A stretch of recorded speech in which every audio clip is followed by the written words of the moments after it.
Uy, bagong gising si Macworks, diretso kape na rin mga idol. Pagkatapos niyan, naligo na rin tayo. Dahil nga uuwi pa tayo ng Quirino Province mga idol. At pagkatapos ko maligo mga idol, kumain na rin ako. Tapos nag-toothbrush. Tapos tinignan ko na rin yung kapatid ko mga idol. Ko na lang si Tamtam. Nang biglang nagising. Kiss na kita garage? Kiss na kita oh.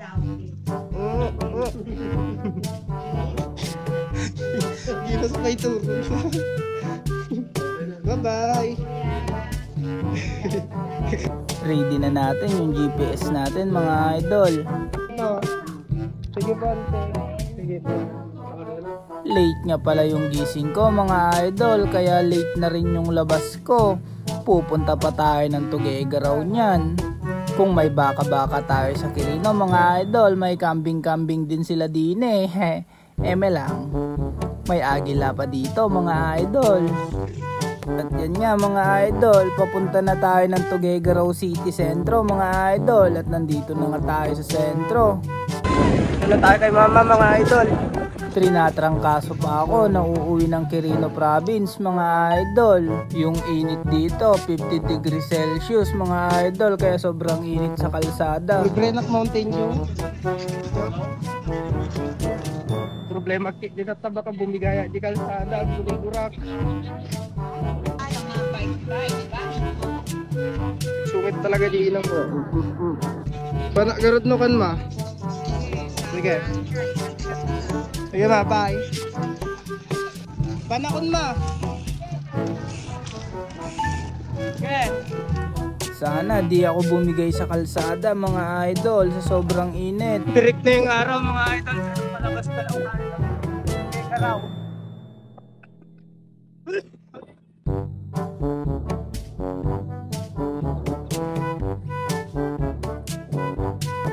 Ako mamit chicks nga makita tayo di kalsada aya pangpaikat ti trangkaso tayo.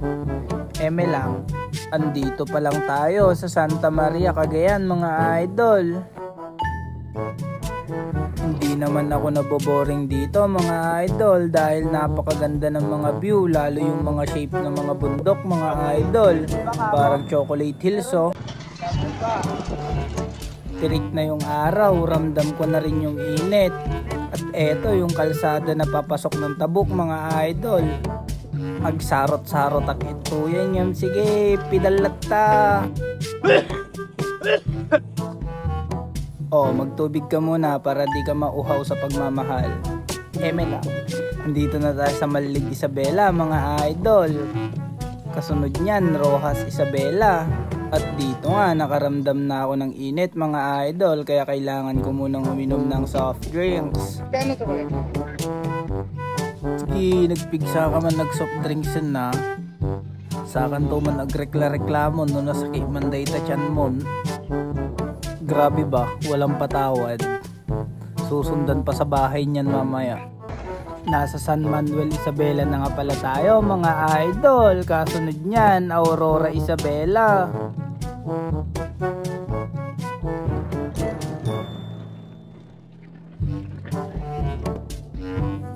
Pagkatapos ko ng Aurora Isabela mga idol, nasa Cabanatuan Isabela na tayo. At dyan nga, ramdam ko na yung katawan ko na parang bibigay na rin talaga. Pero sige, banat lang.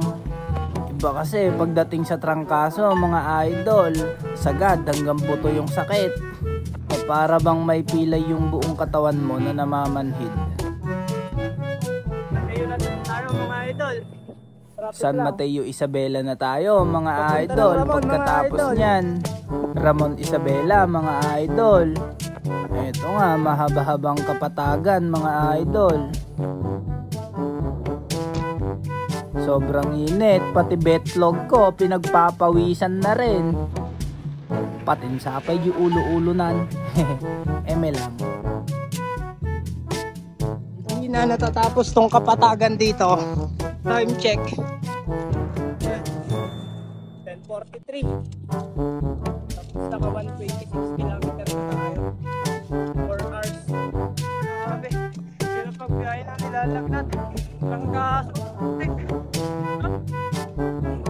Nakaramdam ako ng gutom mga idol, kaya nagmerienda na tayo dito sa Magat Dam.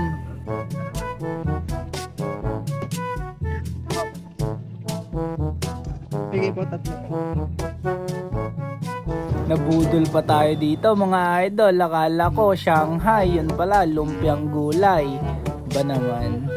Pero sige, sakto lang eh, kako naman.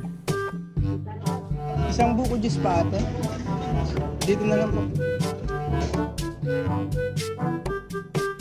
Balik sa biyahe mga idol. At andito na nga tayo sa Santiago City mga idol. Malapit na tayo ng Quirino Province. Sa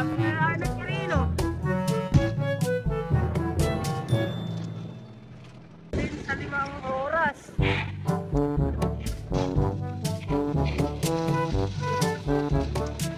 Bike.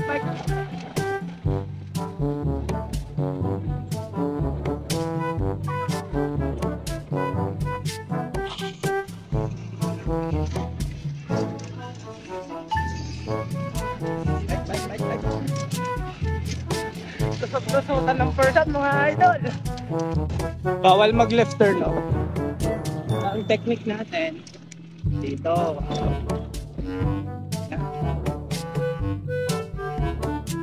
Tanaglukon, tila pagpagnaan na daytoy.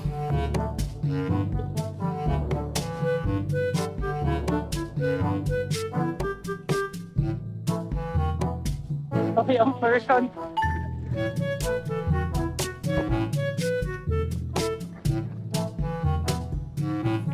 Tamang ligo-ligo lang ng tubig mga idol para di tayo mag-overheat. Ano yan, makina? Mga ndingay kabarugis na tayo mga idol. At nakaramdam na rin ako ng gutom, kaya magpapares muna tayo dito. Okay, masay! Maltutang ka ko ma. Eme lang. Umabot sa lunch mga idol, alas 11 ng umaga. At sobrang gutom na nga ako dyan mga idol. Dahil kanina pa ako sa kalsada, nagugutom mga idol, tinitiis ko lang. Bumili na rin tayo ng ice cream sa Gamot Publiko. Maraming salamat mga idol. God bless you all.